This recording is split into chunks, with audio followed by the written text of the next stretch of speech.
Imam Abu Ja'far Al-Barzanji menulis dalam syairnya, walamma tamma min hamlihi, ketika sempurna hamil Aminah syahrani 2 bulan, ala ashhuril aqwalil marwiyah, menurut riwayat yang masyhur, tufiya bil Madinatil Munawwarati abuhu Abdullah, meninggallah abuhu, bapaknya, bapak Nabi Muhammad SAW, Abdullah bin Abdul Muttalib bin Hashim bin Abdi Manaf bin Qusay, di kota Al-Madinah Al-Munawwarah. Ketika itu usia Nabi 2 bulan dalam kandungan. Setelah itu Nabi SAW pun lahir, dibesarkan dalam peluk cium kasih sayang Aminah. Lalu kemudian pada usia lebih kurang 4 tahun dibawa lagi ziarah ke makam ayahnya. Dan dalam perjalanan pulang dari ziarah itu meninggal pula Aminah. Apa pelajaran yang ingin diambil dari kematian ayah dan ibu Nabi ini? Banyak analisa sesuai dengan ilmu orang masing-masing. Bagi psikolog yang katanya pengaruh akal manusia itu dipengaruhi 4, maka kata mereka manusia ini berpikir itu dipengaruhi oleh pertama ayah, yang kedua ibu, yang ketiga bacaan, yang keempat lingkungan. Maka Allah ingin membersihkan Nabi Muhammad SAW dari 4 ini. Apakah akal Nabi Muhammad itu dipengaruhi oleh ayahnya? Tidak, karena dia tidak sempat bertemu. Apakah Nabi Muhammad SAW itu akalnya dipengaruhi oleh ibunya? Tidak, karena 4 tahun sudah meninggal dunia. Apakah Nabi Muhammad SAW itu dipengaruhi oleh bacaannya? Tidak, karena Nabi tidak bisa membaca. Walladzi ba'atsa fil ummiyina rasulan minhum, Allah yang mengutus dia kepada umat yang ummi, la yaktub wa la yaqra, tak menulis dan tidak membaca. Minhum, dan dia bagian dari mereka, dia juga tidak bisa tulis baca. Apakah Nabi Muhammad SAW itu dipengaruhi oleh lingkungannya? Tidak, karena di lingkungannya zina begitu bebas, tipu muslihat, dan dia tetap dengan jati dirinya bergelar Al-Amin, orang yang paling amanah menurut para psikolog. Tapi ada analisa lain. Mengapa ayahnya meninggal ketika dia berusia 2 bulan dalam kandungan, dan belum sempat pula dia mendapatkan kasih sayang seorang ibu? Di situ pula dia meninggal dunia, ibunya saat dia berusia 4 tahun. Maka salah satu analisanya adalah Allah ingin menjaga Nabi Muhammad SAW tidak sempat durhaka pada ayah dan ibunya, karena orang yang durhaka tak layak menjadi Rasul utusan Allah Subhanahu wa ta'ala. Makanya sehebat-hebatnya bapak Nabi Ibrahim bernama Azar. Apa kata Azar? Wa idh qala Ibrahimu li abihi Azara, ingatlah ketika Ibrahim berkata kepada bapaknya Azar, atattakhidhu asnaman alihah, mengapa engkau menjadikan berhala ini sebagai Tuhan wahai bapakku Azar? Apa jawab Azar? La illam tantahi, kalau kau tidak berhenti menceramahi saya, la arjumannaka, aku lempar engkau pakai batu. Wahjurni maliya, tinggalkan aku untuk waktu yang sangat lama, pergi sana, kata Azar. Apa jawab Nabi Ibrahim alaihissalam? Salamun alaika, selamat untukmu wahai ayahku Azar. Aku akan memohonkan astaghfirulaka rabbi, memohonkan ampun kepada Allah dosa-dosamu supaya diampunkan Allah. Innahu kana bi hafiyya, sesungguhnya Allah amat sangat sayang dan mengabulkan doa-doa. Nabi Ibrahim sempat bertemu dan tidak melawan. Tapi Nabi Muhammad SAW beda dengan Nabi Ibrahim. Allah buat Ibrahim tidak melawan, tapi ayahnya menjadi durhaka kepada anak. Sedangkan Nabi Muhammad SAW dua-dua dan dijaga Allah Subhanahu wa ta'ala. Nabi Muhammad dijaga sehingga tidak sempat durhaka kepada Abdullah dan Aminah, dan Allah pula menjaga Abdullah, menjaga Aminah sehingga tidak sempat menyakiti manusia yang paling mulia, Nabi besar Muhammad sallallahu alaihi wasallam. Saya tidak memilah-milih nabi-nabi karena kita memang tidak boleh la nufarriqu baina ahadim mir rusulih. Kita tidak boleh membeda-bedakan antara satu nabi dengan nabi yang lain. Lalu yang membedakan itu siapa? Allah Subhanahu wa taala. Dari cara panggilnya saja berbeda. Kalau Nabi Adam dipanggil Allah, ya Adam, uskun anta wa zawjukal jannah. Nabi Yahya dipanggil Allah, ya Yahya, khudhil kitaba biquwwah. Nabi Isa dipanggil Allah, ya Isa, inni istafaituka 'alan nas. Tapi Nabi Muhammad sallallahu alaihi wasallam, Allah tidak pernah manggil dia ya Muhammad. Allah panggil dia dengan dua sebutan. Pertama, ya ayyuhar rasulu balligh, wahai rasul. Dalam panggilannya yang lain, ya ayyuhan nabiyyu jahidil kuffar. Bukan kita yang membedakan, Allah yang membedakan cara panggilan untuk Muhammad sallallahu alaihi wasallam. Begitu juga dengan berdoa. Kalau Nabi Musa alaihissalam dia yang berdoa, Rabbis shrahli sadri, lapangkan dadaku, wa yassirli amri, mudahkan urusanku. Tapi Nabi Muhammad tidak berdoa, Allah langsung memberi. Apa kata Allah? Alam nashrah laka sadrak. Apakah belum kulapangkan dadamu? Wa rafa'na laka dzikrak. Kami angkat beban. Allazi anqadha dhahrak, yang membebani pundakmu. Belum dia berdoa, sudah dikabulkan Allah, karena janji Allah kepada dia, wala saufa yu'tika rabbuka fatarda. Apapun yang kau mau akan kuberi. Salah satu penyebab Allah memberi apa yang dimau sebelum meminta adalah kalau tidak pernah durhaka kepada orang tua. Oleh sebab itu judul yang diberikan kepada saya, Ustaz Abdul Somad, nanti tabligh akbar di kampus Universitas Ahmad Dahlan. Apa temanya? Biasanya saya diberikan tema untuk anak-anak muda meraih masa depan bebas narkoba dan pacaran. Apa temanya untuk anak-anak muda? Bagaimana pokoknya. Tapi di Universitas Ahmad Dahlan saya diberi tema. Apa temanya? Birrul walidain. Masya Allah. Saya bilang alhamdulillah, untung saya nggak dikasih tema birruz zaujatain. Artinya apa? Sehebat apapun prestasi akademikmu, kalau sampai tidak memuliakan orang tua, hampa di hadapan Allah Subhanahu wa taala. Ada seorang laki-laki, kata Nabi, kalau nanti dia datang kemari minta doa sama dia karena doanya makbul. Sahabat heran, karena sahabat itu definisinya man laqiyan Nabi sallallahu alaihi wasallam wa amana bihi wa mata 'alal Islam.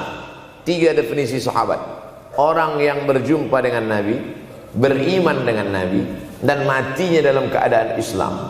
Maka itu disebut dengan sahabat menurut ilmu hadis. Makanya ketika saya menjelaskan itu ke mahasiswa, Aisyah yang merupakan sahabat Nabi, komplain mahasiswa, mohon maaf Ustaz keliru, Aisyah itu bukan sahabat tapi istrinya. Kita bicara ilmu hadis. Makna sahabat, man laqiyan Nabi, berjumpa dengan Nabi, wa amana bihi, beriman dengan Nabi, wa mata 'alal Islam, mati dalam keadaan Islam. Abu Lahab ketemu dengan Nabi tapi tidak beriman dengan Nabi dan mati dalam keadaan kafir, maka tidak masuk golongan sahabat.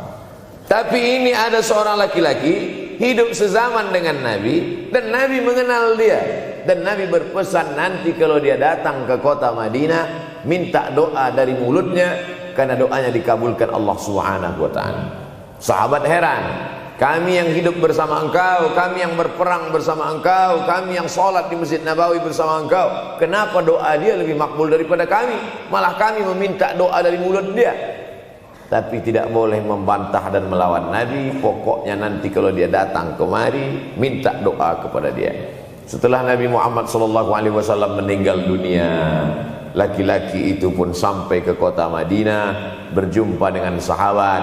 Sesuai dengan yang dijanjikan Nabi, mereka pun meminta doa kepada dia.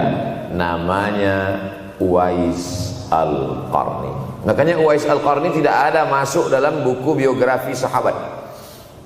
Kalau mau mencari biografi sahabat Nabi, buka kitab namanya Al-Isabah fi Tamyizis Sahabah, atau baca juga Usudul Ghabah fi Ma'rifatis Sahabah, atau baca juga Al-Isti'ab fi Ma'rifatil Ashab. Itu memang buku biografi isinya sahabat Nabi semua.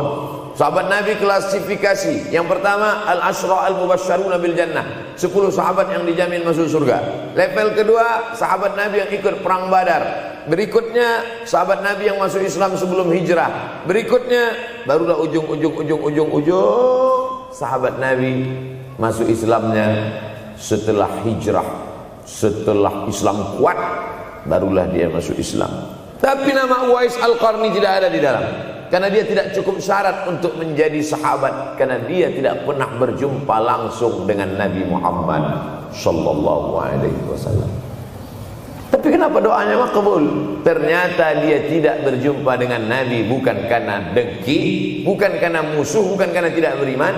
Dia tidak jumpa dengan Nabi, salah satu sebabnya adalah karena dia menjaga ibunya di Yaman. Makkah di tengah, Yaman di bawah, Syam di atas, negeri Syam. Tak ada hubungan dengan negeri paman Syam. Syam di atas, Yaman di bawah, Makkah di tengah. Liila fi Quraisy, perjalanan orang Quraisy. Ila fihim rihlatash shita'i was-shaib, perjalanan syita musim dingin, shaif musim panas. Musim dingin mereka ke Yaman, musim panas mereka pergi ke negeri Syam. Kenapa dingin ke Yaman? Karena Yaman ini kalau musim dingin tidak terlampau dingin, salju tidak turun. Kalau pergi ke negeri Syam, salju turun. Palestina, Yordania, Suriah, Lebanon. Suriah, Lebanon ada salju. Maka musim panas Nabi pergi ke negeri Syam, karena kalau musim panas di Yaman panas sekali. Sedangkan ke negeri Syam panasnya tidak seberapa. Perjalanan orang Arab Quraisy ini diceritakan Allah, di negeri Yaman itulah tempat kampung Uwais Al-Qarni. Tidak sempat dia berjumpa dengan Nabi, tapi doanya lebih makbul daripada orang-orang yang berada bersama Nabi, karena keutamaan berbakti kepada ibu. Kalau sama ayah boleh ngelawan Pak Ustaz? Enggak juga. Jangan ini nanti dijadikan dalil. Kamu kenapa lawan bapakmu? Ada seorang laki-laki. Ini kadang jamaah pandai motong-motong ceramah saya, hanya untuk mencari pembenaran. Sedangkan kita ngaji ini mau mencari kebenaran. 1000 dalil bagi orang untuk mencari kebenaran, tapi ada 1001 hujjah untuk orang yang suka mencari pembenaran. Nah, jadi kalau saya bicara tentang ibu, sesungguhnya ayah sudah masuk, karena tanpa ayah kita juga bukan apa-apa dan bukan siapa-siapa, walaupun jatah ayah sepertiga, sedangkan ibu lebih daripada itu. Man ahaqqun nas bi husni suhbati, siapa orang yang paling layak mendapatkan baktiku ya Rasulullah? Ummuka. Summa man, siapa lagi? Ummuka. Summa man, siapa lagi? Ummuka. Summa man, abuka. Itu yang menyusun itu Nabi SAW, bukan saya. Itu makanya ibumu, ibumu, ibumu, bapakmu. Kenapa Nabi 3 kali? Kenapa Nabi menyebut laki-laki 1 kali, perempuan 3 kali? Karena ibu mengandung, ibu melahirkan, ibu menyusukan. Siapa yang mau dapat 3 kali? Coba yang 3 ini. Mengandung, melahirkan, menyusukan. 3 ini belum bisa dilakukan oleh laki-laki dimanapun. Adapun merubah wajah sudah bisa. Makanya ada lady boy, wajah lady, betis boy. Tapi untuk mengandung tidak bisa. Ana Rahman, aku ini Rahman, kata Allah. Syaqaqtur rahim wa ja'altu lahu isman min ismi. Aku ciptakan satu makhluk di dalam perut perempuan, maaf, namanya rahim, dari namaku. Ini yang belum bisa dibuat dokter dimanapun di dunia ini, menciptakan rahim, belum bisa. Andai terpecah rekor ini, maka kebanggaan luar biasa bagi LGBT. Tidak bisa. Sampai hari kiamat tidak akan bisa janji Allah. Karena Allah mengatakan dalam hadis qudsi, Anar Rahman ja'altu lahu isman min ismi. Maka ada satu makhluk dalam perut perempuan yang diciptakan diambil dari Asmaul Husna. Sehebat-hebatnya laki-laki, dari ujung rambut sampai ujung kaki tidak ada di tubuhnya ini yang diambil dari Asmaul Husna. Tak ada. Bahwa namanya dari Asmaul Husna ada Abdus Somad. Tapi ada makhluk di badannya diambil dari Asmaul Husna, itu hanya ada pada perempuan. Oleh sebab itu perempuan luar biasa. Makanya kampus Universitas Ahmad Dahlan memuliakan perempuan. Mana perempuan? Di atas letaknya. Makanya saya tidak terlalu berani mendongak ke atas. Begitu hebatnya perempuan. Perempuan adalah ibumu, perempuan adalah istrimu, perempuan adalah anakmu, perempuan adalah adikmu. Maka saat engkau memuliakan perempuan, engkau sedang memuliakan 4 aspek dari kehidupan. Ketika Nabi Muhammad SAW diutus Allah ke atas muka bumi ini, salah satunya adalah mengajarkan manusia bagaimana menempatkan pada posisinya. Posisi dia adalah tempat kita menumpang. Ketika ada seorang laki-laki yang sudah sukses diwawancarai, siapa orang yang paling berjasa dalam hidup Anda? Dulu waktu saya merantau ke Yogyakarta, belum ada apa-apa, saya sempat numpang di rumah dia selama 4 bulan, kata seorang artis dalam sebuah wawancara. Begitu bangganya dia berkata, itulah orang paling berjasa kepada saya karena saya sempat numpang di rumahnya 4 bulan.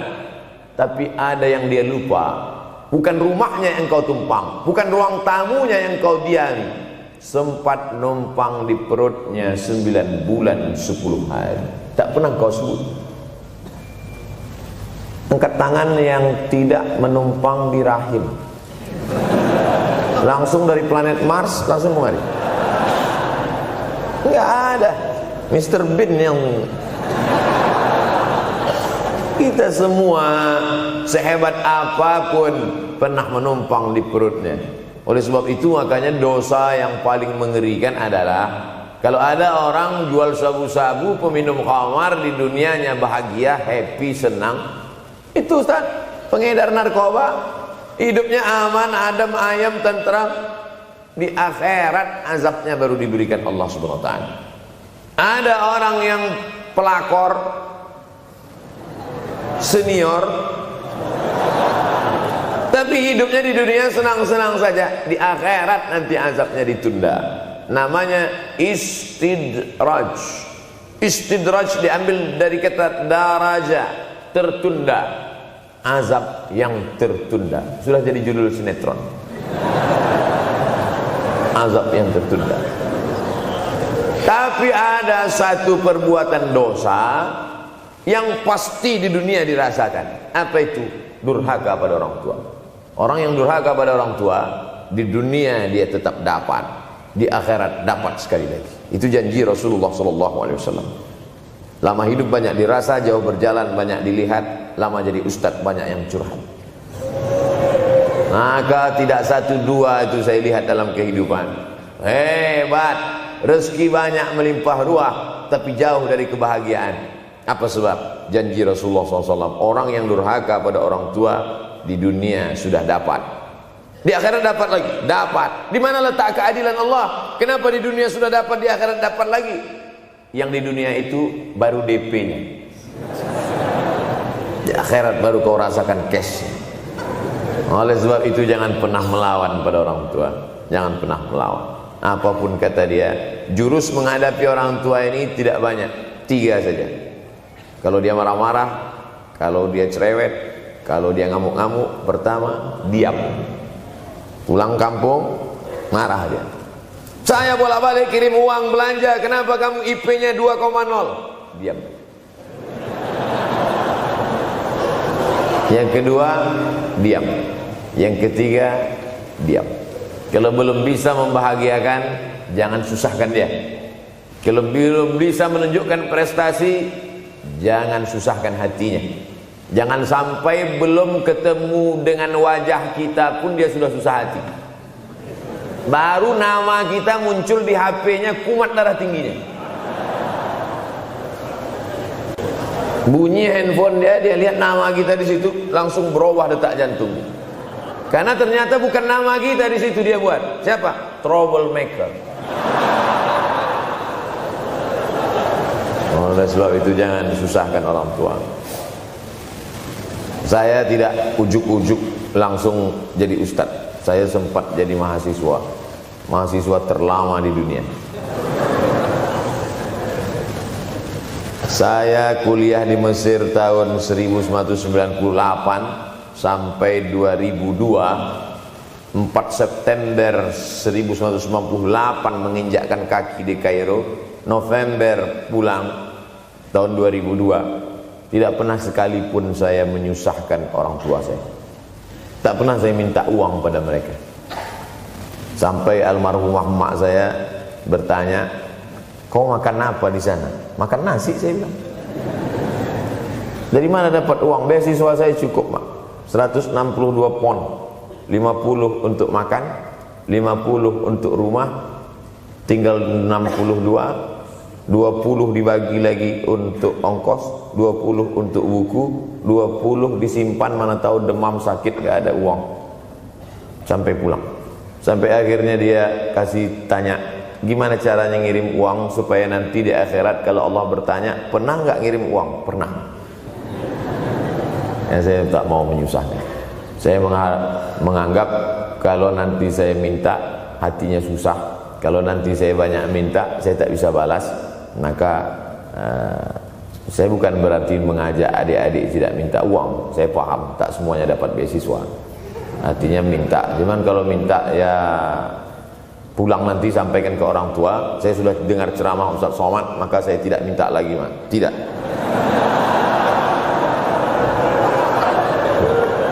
Tapi tolong dirapel setahun sekali aja. Kalau mau merasakan bagaimana sayang mereka, coba hilangkan sayangnya itu agak 1 bulan, 2 bulan, 3 bulan, itu baru terasa. Karena sifat manusia ini kalau sudah tidak ada baru terasa. Judul lagu Roma. Kalau dia masih ada di depan mata kita, masih dekat dengan kita, kita merasa dia biasa-biasa saja. Tapi kalau dia sudah tidak lagi ada, itu barulah. Oleh sebab itu coba kalau mau merasakan, kasih tahu dia, "Papa, Mama, untuk biaya kuliah saya 1 semester ini tolong jangan kasih dulu. Saya mau jual koran dulu. Saya mau kerja di Dorsmir dulu. Saya mau kerja loper dulu. Saya mau susah-susah dulu."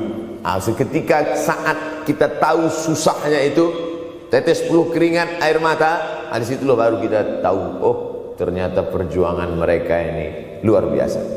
Saya tidak bicara ceramah saja, tapi dalam kehidupan saya pribadi dulu saya laksanakan, saya pernah buat, saya pernah kerjakan. Tapi tidak saya rencanakan itu, saya harus begini, tidak. Memang bagian dari takdir hidup. Mungkin tidak minta uang itu karena jauh ke Mesir. Kalau seandainya dekat, sering juga minta. Nah, memang dikondisikan saya untuk terbang jauh ke Mesir, lalu kemudian setelah jauh itu tidak meminta, tapi kemudian setelah pulang berjumpa, sempat bersama orang tua. Bulan Maret 2019 kemarin baru meninggal dunia ketika saya sedang ceramah di Madura, Pulau Madura, diundang oleh sahabat saya, kakak kelas di Mesir dulu, Dr. Fauzi Tijani. Dan pagi itu rencananya mau ziarah ke makam Kiai Khalil di Pulau Madura. Begitu mau ziarah langsung dapat SMS segera pulang karena orang tua meninggal dunia. Akhirnya saya langsung ke airport Surabaya dan langsung pulang. Sebelum malam sudah tiba pemakaman. Artinya apa? Penyesalan panjang kenapa tidak mencium tangan orang tua, kenapa tidak. Karena saya pikir masih lama ya. Ini satu kekeliruan. Di mana-mana selalu saya sampaikan, jangan pernah berpikir usianya masih lama walaupun dia sehat. Karena sehat walafiat, tidak ada kurang satu apapun. Masih lama. Ternyata apa yang terjadi? Berangkat hari Sabtu, hari Ahad tausiah, hari Senin pagi, tanpa sebab, tanpa penyakit. Oleh sebab itu kalau masih hidup orang tuamu di rumah, pulang. Tapi jangan ini jadikan alasan. Besok nggak masuk kelas, kemana? Pulang semua.